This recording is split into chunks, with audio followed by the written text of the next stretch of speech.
narcotráfico mataron a una joven israelí e hirieron a 6 personas, entre ellos una mujer embarazada. Nos vamos rápidamente a Israel mientras observamos las imágenes de las consecuencias de lo que fue un nuevo ataque terrorista.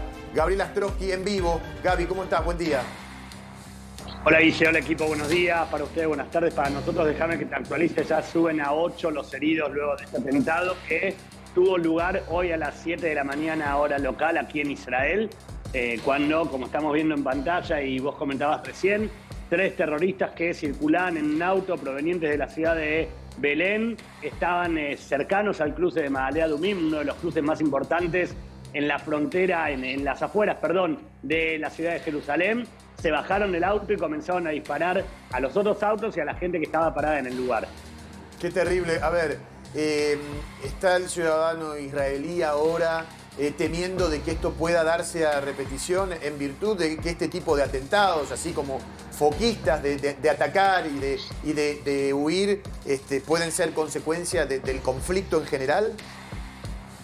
Mira, Guille, vos sabés que en realidad esto yo creo que excede un poco al conflicto, porque en épocas normales este tipo de atentados, sea por disparos o sea por apuñalamientos, son de los más comunes cuando se trata de lo que uno podría definir como atentados terroristas express. Quiero decir, un terrorista que generalmente vienen entre 1, 2, 3 como mucho, de manera solitaria, vienen, empiezan o apuñalan generalmente a soldados o a personas religiosas vestidas identificadas como religiosos, o empiezan a disparar y o escapan o son abatidos en el momento. Pero es como te diría como un modus operandi bastante normal dentro de lo que son este tipo de atentados terroristas. Entonces, yo creo que excede un poco, aunque sí es cierto que con el correr de los 138, 139 días que ya venimos transcurriendo de la guerra, sí se han visto Gaby, más a repetición, sobre todo en las afueras de Jerusalén. ¿Cómo te va, Gabriel? A ver, hace algunos días se conoció que en uno de los de la contraofensiva israelí se había bombardeado el hospital en Gaza. ¿Vos crees que es parte de una venganza respecto de esa situación? Recordemos que en algunos de los hospitales allí en Gaza están la entrada de los túneles secretos, obviamente, de los principales líderes de Hamas. Mirá, Javi, yo te diría que más que respuesta a lo de los hospitales, porque la realidad también es que Israel no confirma el bombardeo al hospital. Sí confirma el haber ingresado y el haber encontrado tanto armamento como medicamentos con los nombres de los secuestrados que se entiende no habrían sido entregados, pero no confirma ningún tipo de bombardeo. De hecho, es algo que nos remite todavía al inicio de la guerra. ¿Te acordás cuando Hamas había denunciado que Israel había bombardeado un hospital y que después resultó ser un cohete mal lanzado, por llamarlo de alguna manera, de la Yihad Islámica? Yo creo que esto responde más, en tal caso, al operativo militar que logró rescatar a los 2 secuestrados argentinos la semana pasada. Digo, de alguna manera, eso... El que Israel haya podido rescatar, no esperar a liberar, sino rescatar a 2 personas que estaban hacía en ese momento 128 días secuestrados, es algo que de alguna manera también se esperaban y se siguen esperando represalias por parte de Hamas. Seguro. A ver, Gaby, me dice producción que tenés una información de último momento y que, atención, lo que va a decir Gabriel Astrosky tiene que ver, sí, con el conflicto y la liberación de personas. ¿Es así, Gaby? Exactamente, Guille, esto es una información que nos está llegando, te diría que totalmente en desarrollo, la acabamos de ver hace minutos solamente, y habla de una nueva propuesta que jamás habría realizado a los negociadores egipcios y cataríes y que tendría como objetivo la liberación de, en una primera instancia, las secuestradas mujeres. Habla la propuesta de Hamas de liberar a las secuestradas mujeres a cambio de que Israel libere a 3.000 prisioneros que se encuentran en juzgados y detenidos en cárceles aquí adentro de Israel, y por también el canje de un tiempo de 6 semanas de alto el fuego. Gaby. No habla todavía, sí, Angie. Perdón, ¿cuántas personas quiere liberar Hamas a cambio de 3.000 personas?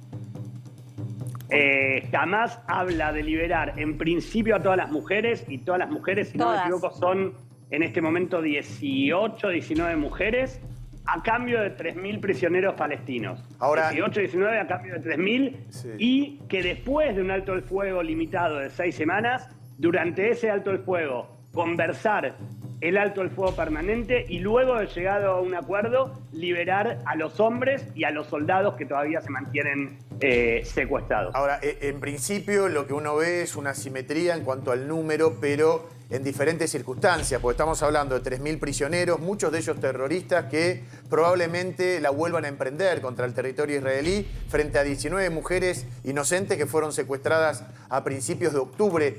Digo, ¿cuál es el criterio para determinar si este intercambio se puede dar o no y si estamos cerca de que ocurra, Gaby?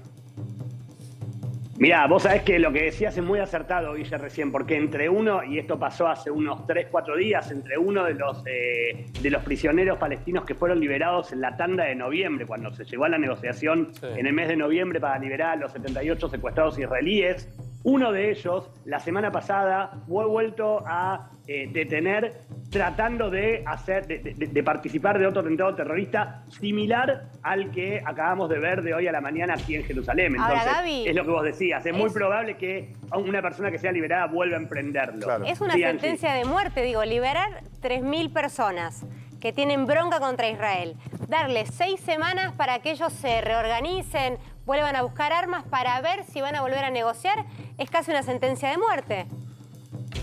Es casi una sentencia de muerte y esto es algo que en este momento está dividiendo bastante al país, porque si uno piensa, a ver, esto es algo de hace minutos y todavía el gobierno israelí no ha dado ningún tipo de respuesta. Ahora, si uno piensa, por un lado, cómo pensaría el gobierno, los políticos, la postura de Netanyahu, por ejemplo, es no se lleva un alto el fuego y no se libera a nadie hasta que no aparezcan los 134 secuestrados israelíes. Ahora, si uno lo piensa por el lado de los familiares de los secuestrados, en este momento, después de 139 días, ya están plantados en una postura de, señores, lleguen al acuerdo que haya que llegar, pero devuélvanos a nuestros familiares, porque ya han pasado 139 días. Entonces, yo creo que a esto además se le suma también que el próximo 5 de marzo comienza el mes sagrado de Ramadán para la colectividad musulmana y que desde varios sectores de todos los países árabes, sobre todo también los que tienen buena relación con Israel, están pidiendo tanto a Israel como a Hamás que se llegue a un acuerdo para que la guerra no continúe durante Ramadán. Entonces,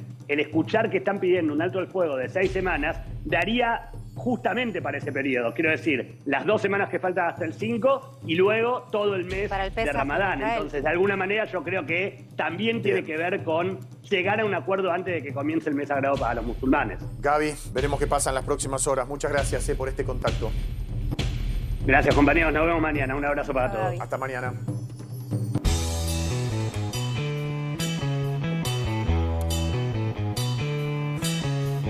Ahora vamos a hablar, Carlos, pero ¿querías decir algo de esto? Sí, porque yo estuve en este programa al día siguiente del ataque terrorista de Hamás a Israel.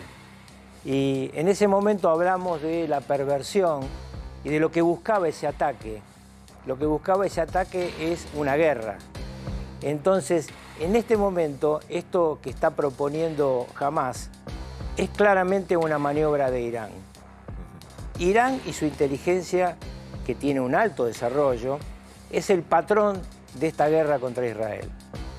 Los hutíes en Yemen, Hamás en la zona de Gaza y también en Cisjordania, el caso de Hezbollah en el Líbano, todo es parte de un plan de aislamiento de Israel.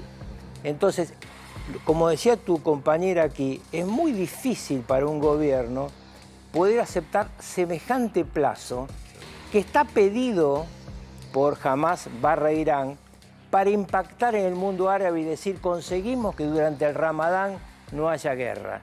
Acá hay un agresor que es Hamás, hay un agresor atrás del agresor que es Irán y hay un país que se defiende que es Israel.